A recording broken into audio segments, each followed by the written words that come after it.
BJP के साथ जाकर नीतीश कुमार बुरी तरह से फंस गए हैं। पार्टी से उनका नियंत्रण कमजोर पड़ता जा रहा है। सहयोगी साथ छोड़ रहे हैं तो एनडीए में शामिल पार्टियां ही नीतीश पर सीधा हमला बोल रही हैं।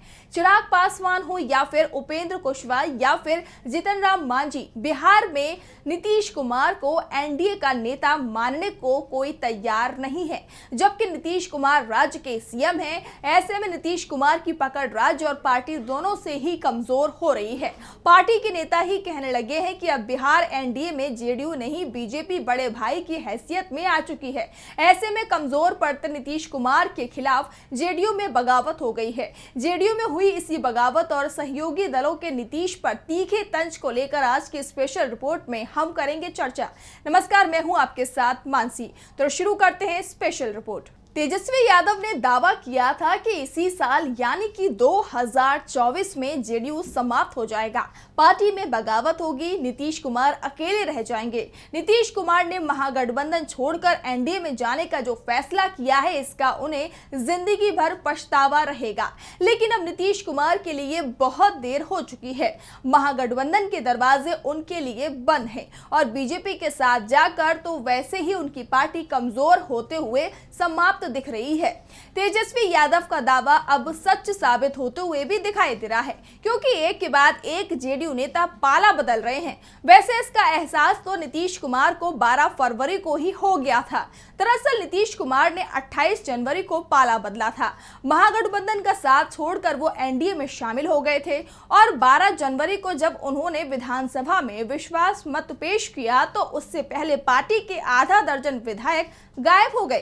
किसी तरह से विधायकों से संपर्क किया गया, उन्हें सदन में आने के लिए मनाया गया, लेकिन इससे साफ हो गया था कि जेडीयू में बड़ी फूट पड़ चुकी है और लोकसभा चुनावों में ये फूट खुलकर सामने आ गई है। अब पार्टी नेता खुलकर बगावत कर रहे हैं और एक के बाद एक कर जेडीयू से इस्तीफा हो रहे हैं। और सबसे ताजा मामला जेडीयू की विधायक बीमा भारती का है। बीमा भारती जेडीयू विधायक हैं और उन्होंने भी बीजेपी से गठबंधन का विरोध किया था, लेकिन भारती की बात को नीतीश ने नहीं सुना। अब भारती ने नीतीश की किसी भी बात को सुनने से इनकार कर दिया है। बीमा भारती ने पार्टी से इस्तीफा दे दिया और आरजेडी में शामिल हो गई हैं। बीमा भारती पूर्णिया के रुपौली से विधायक हैं। आपको बता दें कि उनके पाले बदलने से पूर्णिया में सारे समीकरण बदल गए हैं। बीमा 5 बार विधायक और 2 बार मंत्री रह चुकी हैं। 2020 में भी वो जेडीयू की टिकट पर चुनाव जीती थी, लेकिन जेडीयू और बीजेपी गठबंधन से वो नाराज चल रही थी। फ्लोर टेस्ट से पहले बीमा भारती जेडीयू की विधायक दल की बैठक में शामिल नहीं हुई थी।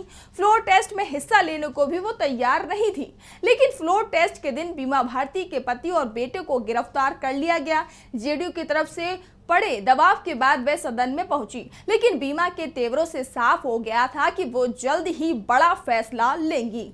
जेडीयू छोड़ने वालों में बीमा भारती के अलावा पार्टी के 2 पूर्व विधायक भी शामिल हैं। डॉक्टर फराज फातमी और रामनिवास प्रसाद ने भी जेडीयू से इस्तीफा दे दिया। पूर्व मंत्री अली अशरफ फातमी के पुत्र और केवटी विधानसभा से 2 बार विधायक रह चुके डॉक्टर फराज फातमी हैं, जबकि रामनिवास प्रसाद जाले विधानसभा से कई बार विधायक रह चुके हैं। डॉक्टर फातमी ने अपने इस्तीफे में नैतिक मूल्यों की रक्षा का हवाला दिया, जबकि पूर्व विधायक रामनिवास प्रसाद ने अपने त्याग पत्र में सिर्फ इतना ही लिखा कि मैं अपने सभी पदों और पार्टी की प्राथमिक सदस्यता से इस्तीफा देता हूं। उन्होंने वजह नहीं बताई, लेकिन ये माना जा रहा है कि दोनों ही नेता बीजेपी के साथ गठबंधन किए जाने से नाराज थे और जल्द ही दोनों महागठबंधन में शामिल हो सकते हैं। जेडीयू में मची भगदड़ में पार्टी छोड़ने वालों में एक नाम पूर्व सांसद मोहम्मद अली अशरफ फातमी का भी है। जेडीयू छोड़ने के बाद वो राबड़ी देवी के आवास पर पहुंचे और आरजेडी की सदस्यता ले ली। फातमी ने कहा कि जदयू में लोग परेशान हैं और सिर्फ जदयू ही नहीं बल्कि बीजेपी से भी लोग परेशान हैं और जल्दी से छोड़कर आएंगे। पिछले 17 महीने से स्थिर सरकार चल रही थी, एक विकास वाली सरकार चल रही थी, 5 से 7 लाख लोगों की नौकरी लग गई थी। सरकार को मुख्यमंत्री नीतीश कुमार ने अस्थिर कर दिया। किसी न किसी तरीके से मुख्यमंत्री पर भारी दबाव था। दबाव किस चीज का था ये मैं नहीं जानता। बिहार का भविष्य किसी के साथ खड़ा है तो वो है तेजस्वी यादव। फातमी ने तो बीजेपी में ही टूट की बात कह दी है। जेडीयू बिखरता दिखाई दे रहा है और शायद इसी के चलते अब जेडीयू को अपनी सहयोगी पार्टी में भी सेंधमारी करनी पड़ रही है। इसे लेकर अब इंडिया गठबंधन में शामिल पार्टियों के निशाने पर भी नीतीश कुमार आ गए हैं। पूर्व केंद्रीय मंत्री और राष्ट्रीय लोक मोर्चा के प्रमुख उपेंद्र कुशवाहा तो नीतीश कुमार से बेहद नाराज दिखाई दे रहे हैं और सीएम नीतीश पर तंज कसते हुए उन्होंने जेडीयू को बड़ा ऑफर दे दिया। कुशवाहा ने सोशल मीडिया पर लिखा कि जेडीयू के लोगों से आग्रह है कि कुछ और उम्मीदवारों की जरूरत हो तो बताइएगा प्लीज, जरूरत पड़े तो हमारे लोगों को ले जाइए। दरअसल उपेंद्र कुशवाहा की नाराजगी का सबसे बड़ा कारण सिवान सीट से जेडीयू की उम्मीदवार बनाई गई विजय लक्ष्मी कुशवाहा को लेकर है। विजय लक्ष्मी के पति रमेश कुशवाहा देश रत्न सिवान में जीरादेई से विधायक रह चुके हैं। वह कुशवाहा की पार्टी के प्रदेश अध्यक्ष थे, लेकिन अब उनकी पत्नी जेडीयू में चली गई हैं। जेडीयू ने उन्हें सिवान से उम्मीदवार भी बना दिया, जिससे उपेंद्र कुशवाहा भड़के हुए हैं और नीतीश से कह रहे हैं कि और जरूरत हो तो प्लीज बताइए, हम अपनी जरूरत पूरी कर देंगे। वैसे अब नीतीश कुमार को कम से कम उम्मीदवारों की जरूरत तो नहीं होगी।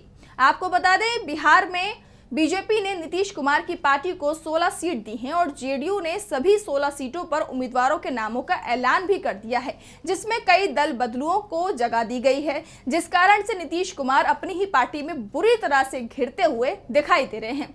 वैसे कुशवाहा की नाराजगी बीजेपी से भी है, क्योंकि बीजेपी की तरफ से पहले उन्हें 3 सीटों का ऑफर दिया गया था, लेकिन नीतीश के एनडीए में आने के बाद 3 की जगह सिर्फ 1 सीट ही कुशवाहा के हाथ में आई, जबकि कुशवाहा चाहते थे कि 3 सीट नहीं मिल रही हैं तो कम से कम 2 सीट तो मिले। कुशवाहा का कोटा नीतीश के चलते कम हुआ, जिस कारण से नीतीश उनके निशाने पर आ गए हैं। 5 साल में नीतीश कुमार की ताकत बहुत कम रह गई है। पहले जब वो महागठबंधन के साथ 2015 का विधानसभा चुनाव लड़े तो जेडीयू को 71 सीटों पर जीत मिली।